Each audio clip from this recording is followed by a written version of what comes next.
질문은 우리가 무상고 무아에 대해서 생각할 때 무상고 무아 중에서 무상하고 고에 대해서는 좀 이해가 가는 편이에요. 무상은 모든 것이 변한다는 거, 그거는 우리가 너무 쉽게 보고 알 수 있고 느낄 수 있으니까요.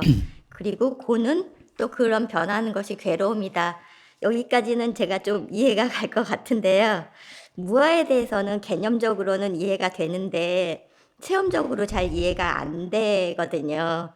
그래서 예를 들어서 이제 나를 구성하고 있는 물질이 변하고 정신인 이 마음도 바뀌는 것을 알 수는 있는데, 그럼에도 불구하고 특정 어떤 마음 상태에서 벗어나기 힘들 때가 있어서 그때 되게 괴로운 적이 많았었거든요. 그래서 이럴 때 내 생각, 내 마음이라는 이런 그게 하나의 족쇄이며 감옥에서, 그런 감옥에서 어떻게 하면 떨쳐버리고 벗어날 수 있을지. 물론 이게 무하니까 이런 마음 상태가 드는 것도 사실은 내 생각, 내 마음이라는 그거를 벗어나야 되는데 거기서 벗어나기가 힘드니까요. 항상 제가 이게 나라고 생각하고 내 생각이라고 생각하고 살아왔는데 그 습관에서 이 습관에 젖어 있어서 그렇게 생각이 들고 거기서 벗어나기 힘들 텐데 그거를 어떻게 떨쳐버릴 수 있을지 아무리 생각해도 저는 방법이 생각이 잘 안 나서요. 우리가 수행이, 그러니까 그거를 아는 것도 물론 이제 안다는 것도 수준의 차이가 많고요. 보통 우리가 이제 뭐 나라고 생각하는 그런 개념, 나라는 인식 이런 것들은 굉장히 오랜 세월 동안 이제 누적되어 오기 때문에 그게 원래 버려지기가 쉬운 거는 아닙니다. 그래서 이게 시간이 좀 필요하고 또 거기에 맞는 꾸준한 노력을 했을 때 이게 이제 서서히 빛바래면서 나중에 되면 이제 사라지는 거지. 갑자기 뭐 우리가 무아를 그냥 이해한다고 머리로서 벗어나기가. 이해한다고 해서 그게 사라지고 이런 건 아니거든요. 근데 이제 무상고 무아라고 하는 것은 사실 불교에서 세상을 바라보는 관점 같은 건데요. 무상이라는 거는 되게 이제 이해하기가 쉬워요. 대부분의 사람들이. 이 세상에 있는 건 다 변하기 마련이니까 뭐 영원한 거 없다. 이런 거는 이제 쉽게 이해할 수 있는데 그 영원한 게 없다는 그 말의 의미를 자세히 살펴보면 이제 변할 수밖에 없다는 것은 되게 쉽게 이야기하면 우리가 이제 행복을 원하는데 이 현재 이 행복한 상태가 영원할 수 없다는 뜻이 되잖아요.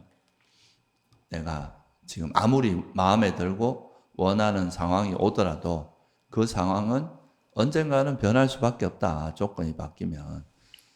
지금 뭐 우리도 보면 전 세계적으로 지금 뭐 한 몇십 년 동안에는 좀 그래도 큰 문제 없이 이렇게 살아왔는데 요즘은 좀 격변기의 시대란 말이에요. 전쟁도 일어나고 또 기후변화 되게 이제 큰 문제로 드러나고 있고 이런 것들은 이제 우리가 아무리 현재 상태만 이 정도면 좋다 하고 이제 만족하고 하더라도 그게 결국은 변할 수밖에 없기 때문에 우리가 경험하고 있는 이 세계, 우리가 살아가는 이 세상 자체가 조건에 의해서 만들어졌다는 게 이제 부처님의 굉장히 큰 통찰이에요.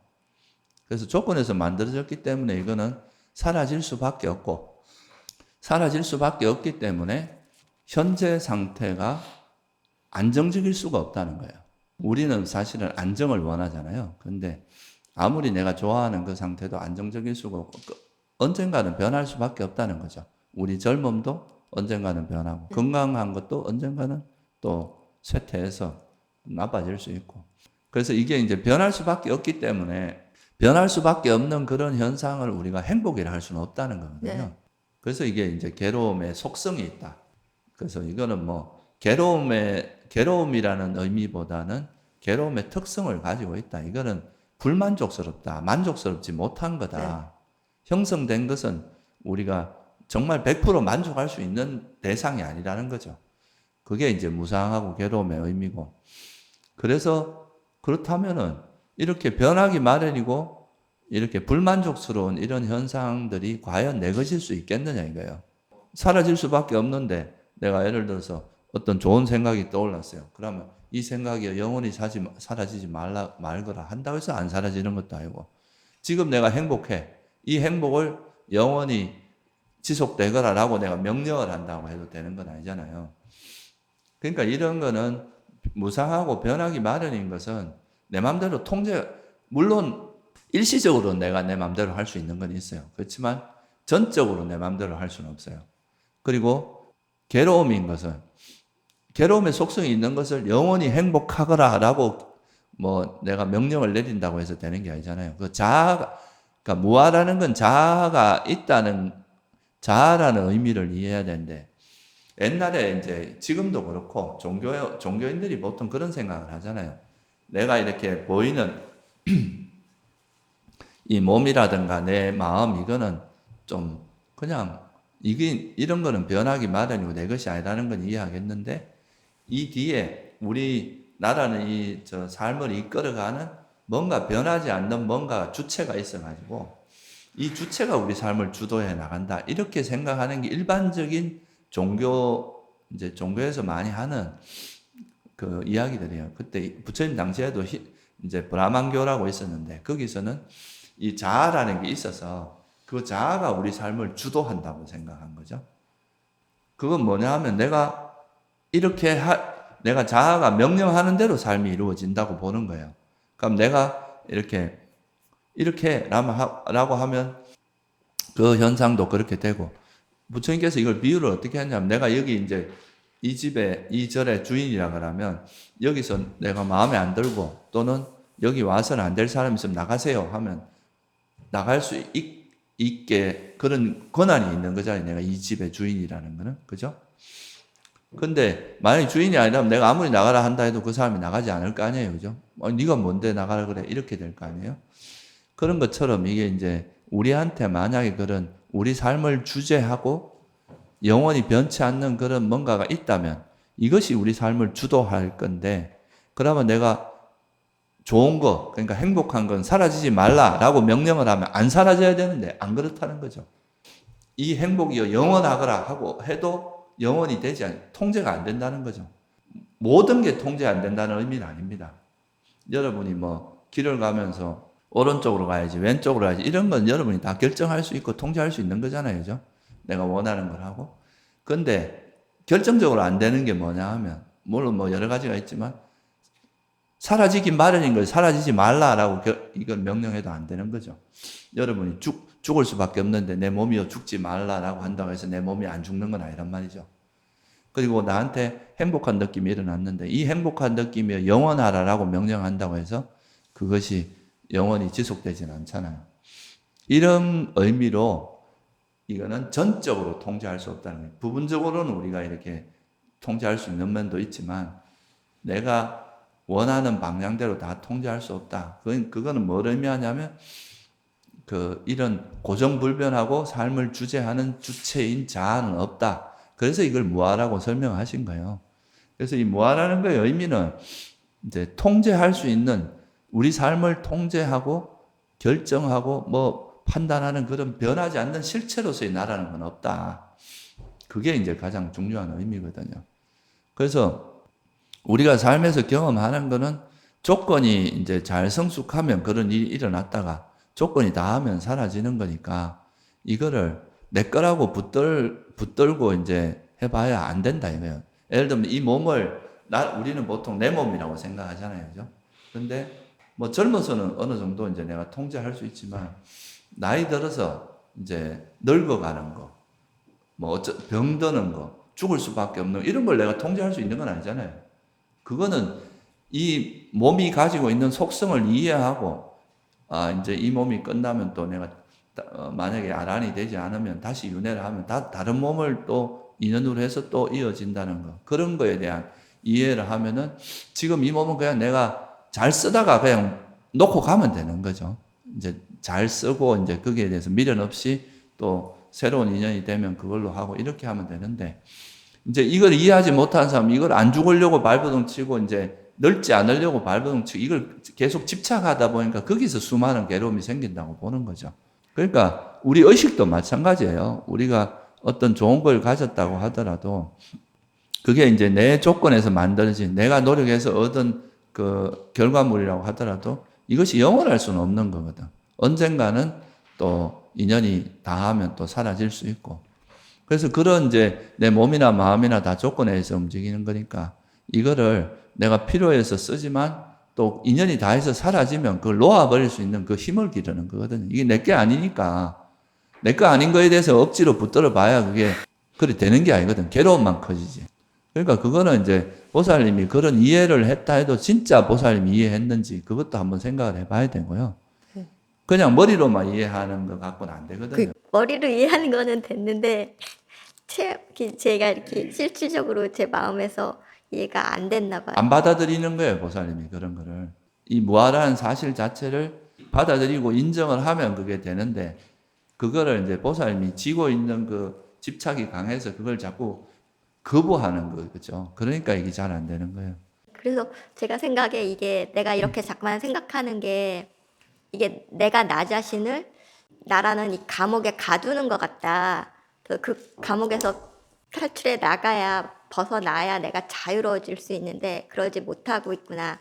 그래서 이 족쇄를 어떻게 풀고 내가 이 본인이 진짜 생각을 해보세요. 보살님이 어느 감옥에 갇혔는데 정말 여기 감옥이라는 데 가다 놓고 여기서 나가는 이 감옥이 감옥인 걸 알고 이 감옥에 갇히는 것은 나한테 자유가 구속되고 아무것도 좋을 게 없다고 하면 당연히 나가겠죠. 근데 보살님이 거기에 갇혀 있는 이유는 아직까지 이게 나가는 게 오히려 두렵고 여기가 편해서 그런 것도 있어요. 갇혀 있는 그것이 아직은 감옥이라고 생각을 안 하는 거예요, 본인이 진짜로. 진짜 생각하면 나갑니다. 머릿속으로 그렇게 떠오르긴 했지만 실제로 마음으로 그렇게 생각하진 않는 거죠. 머리는 그 말은 맞는 것 같아. 그렇지만 나는 여기 지금 내가 지금까지 해오던 이게 익숙하고 거기에 있는 것이 나는 오히려 편하고 여기서 나간다는 것에 대한 두려움 같은 게 있을 수가 있거든요. 이게 정말 이게 해롭다는 것을 진짜 이해한 사람은 당연히 벗어나려고 할 거 아니에요. 그죠? 근데 해로운 줄 알겠어 하고 계속 거기 있는 건 습관적으로 그런 것도 있고 또 그만큼 그것이 해롭다거나 거기에서 벗어나려고 하는 그 통찰이 약해서 그런 것도 있어요. 두 가지가 다 있어요. 우리가 뭐 인터넷 중독에 빠진 사람들이 이거 안 해야지 하면서도 못 빠져나오는 거는 그 이미 마음이 그런 습관이 돼 있어서 그런 것이 크고요. 또 말은 자기가 벗어나고 싶다 하지만 실제로는 이게 나한테 행복인데 뭐 현실적인 문제가 있으니까 내가 이제 좀 안 해야 되겠다 이렇게 생각하는 거지. 이게 진짜 이거 하는 것에 문제가 있다고 스스로 명확하게 인지 못하는 경우도 많고 대부분이 그렇거든요. 그래서 이 두 가지가 일단은 내가 이런 나라고 집착하는 내 것이라고 거머쥐는 이것이 정말 괴로움을 유발하고 이걸로 인해서 이걸 하다 보면 내가 이 괴로움에서 벗어나지 못한다는 것에 대한 확고한 인식을 해야 돼요. 확실하게 통찰해야 되고요. 그리고 이제 그렇게 통찰했다 하더라도 우리가 오랜 세월 익혀온 습관이 있기 때문에 지속적으로 인내심을 가지고 꾸준히 노력하지 않으면 이게 벗어날 수 있는 건 아니에요. 그러니까 그 부처님께서 팔정도를 이야기한 것도 견해도 있어야 되지만 바른 정진도 해야 되고 그런 노력을 해서 그 열심히 노력하고 계도 지키고 뭐 이런 전반적인 이제 우리가 해야 될 것들을 다 했을 때 그게 벗어날 수 있는 거지. 내가 벗어나고 싶다는 마음만 갖고 벗어나는 건 아니거든요. 누구나 다 괴로우면 벗어나고 싶죠. 그렇지만 그거 뭐 가만히 있고 내 벗어나고 싶다는 욕망이거든. 그건 벗어나고 싶다는 욕망만 갖고 벗어나는 건 아니에요. 실제로 그 괴로움에서 벗어날 수 있는 조건을 만들어 나가야 되는 거죠. 무아를 이해하고 또 힘들고 막 쓰러지고 싶고 안 하고 싶지만 참고 이겨나가는 그런 인내심도 있어야 되고 열심히 그런 정진을 해야 되고 인내심을 가지고 정진하고 이런 것들이 막 이렇게 어우러져서 조건이 성숙됐을 때 그때서 비로소 벗어날 수 있는 거거든요. 그래서 보살님이 그거를 이제 아시더라도 그걸 실제로 이제 어떻게 내가 뭐부터 실천하고 내가 할 수 있는 것부터 하나하나 꾸준히 실천해 나가면서 그거를 해 나가셔야 그게 이제 나중에 무아라는 것도 진짜 가슴으로 이해가 되고 마음으로 이해가 되고 우리가 지식으로만 아는 것만 갖고는 사실 그게 해소가 되는 건 아니거든요. 그러면 실상에서 팔정도 수행하는 거를 정진하는 걸로 예, 평소에 그러니까 계도 잘 지키고 지혜도 계속 이거를 우리가 경험하는 이게 내게 아니라는 거를 정말 이렇게 반조하면서 통찰해보고 또 실제 또 그거를 그런 마음이 일어날 때 그걸 실제로 놓으면서 삼매에 드는 그런 이제 수행도 해보고 이렇게 계속 해 나가면서 그 마음의 습관이 이제 그런 거에서 서서히 벗어나는 거지. 이게 한 번 뭐 어떻게 해서 한 번에 뭐 탁 도약할 수 있는 그런 방법은 없습니다. 네, 감사합니다. 이 마음이라고 하는 거는 되게 이제 미묘하고 섬세해가지고요. 함부로 그냥 막 이렇게 우격다짐으로 해갖고는 절대 안 됩니다. 이 마음을 다스리는 건 정말 지혜롭게 또 정말 긴 호흡으로 봐야 돼요. 단시일에 뭘 해버리겠다고 하는 이건 진짜 전형적인 욕망이거든요. 자기 조건이 안 돼 있는데 그걸 갑자기 뭐 어떻게 할 수 있는 건 아니잖아요. 그죠? 그래서 시간을 두고 꾸준히 노력하다 보면 그냥 우리가 산에 갈 때도 한 걸음 한 걸음 그냥 주변 경치 즐기면서 쉬지 않고 가다 보면 정상에 도달하거든요. 그런 자세로 가야 돼요. 너무 이렇게 빨리 뭘 하려고 하지 말고.